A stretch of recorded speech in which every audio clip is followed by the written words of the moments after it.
Bonjour et bienvenue dans cette série de vidéos où on va répondre aux questions de cours qui pourront être à l'examen de la microéconomie. Dans cette série de vidéos, je vais vous donner une liste des questions les plus importantes à savoir de la microéconomie. Je vais vous montrer comment répondre à chaque question et je vais vous expliquer la réponse en détail comme ça pour bien comprendre. Donc on est arrivé à la huitième question. Donc la huitième question, ça concerne l'équilibre du consommateur ou bien l'optimum. D'accord?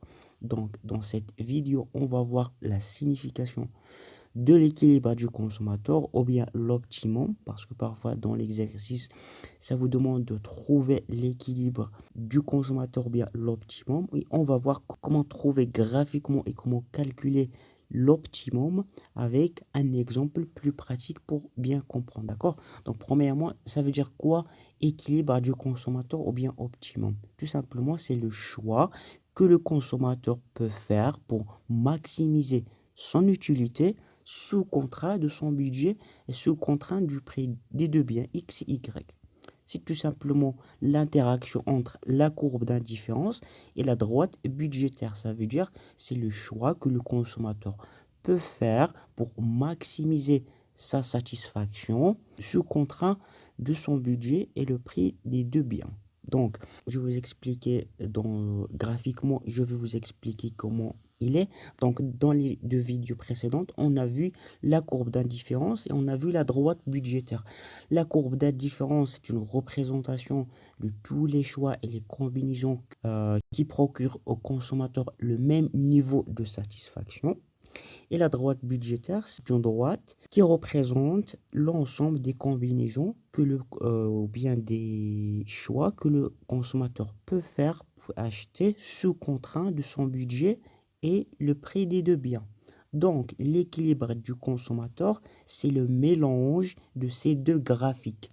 Pour avoir cette graphique que vous voyez, pour avoir l'équilibre du consommateur, c'est le point E, c'est c'est l'intersection entre la courbe d'indifférence et la droite budgétaire. Donc le point E, c'est le point optimum ou bien l'équilibre du consommateur qui maximise son utilité avec son budget. D'accord? Donc on va voir un exemple pour bien comprendre ça, comment vous allez trouver, ce que vous allez trouver dans des exercices. Donc prenez un exemple où il y a l'utilité égale 2x, y, prix de X égale 2 dirhams, prix de Y égale 4 dirhams, le revenu R égale 20 dirhams. Donc, ce consommateur, il a en fonction d'utilité égale 2X fois Y. Le prix du bien X, c'est 2 dirhams. Le prix du bien Y, 4 dirhams. Et son revenu, c'est 20 dirhams. Donc, pour calculer les points d'équilibre ou bien l'optimum ou bien les deux paniers ou bien les deux choix qui maximisent sa satisfaction avec son budget, on doit premièrement calculer le TMS et on va voir la contrainte budgétaire. Donc le TMS, ça égale la dérivée de x sur la dérivée de y égale p de x sur p de y. Et la contrainte budgétaire, c'est p de x fois x plus p de y, y est égal à r.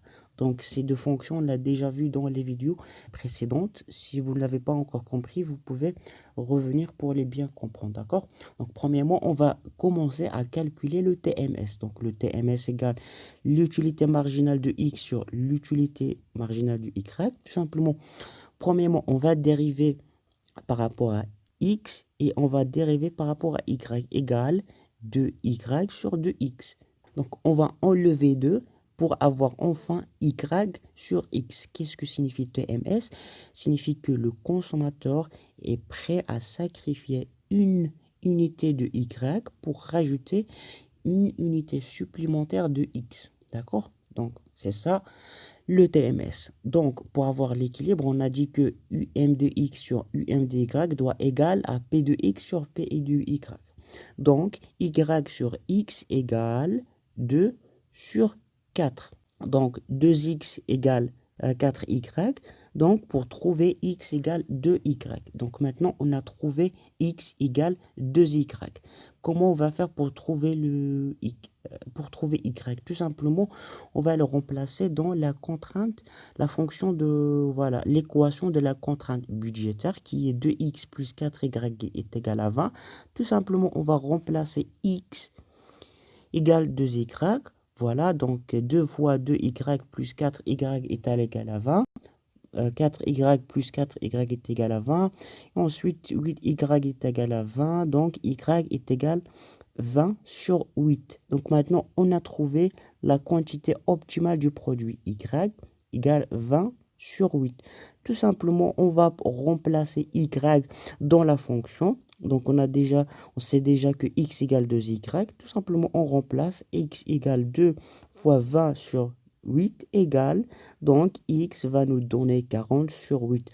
Donc, les deux quantités optimales de ce consommateur, x égale 40 sur 8 et y égale 20 sur 8. Donc, c'est deux quantités qui maximisent l'utilité du consommateur sous contrat de son budget. D'accord?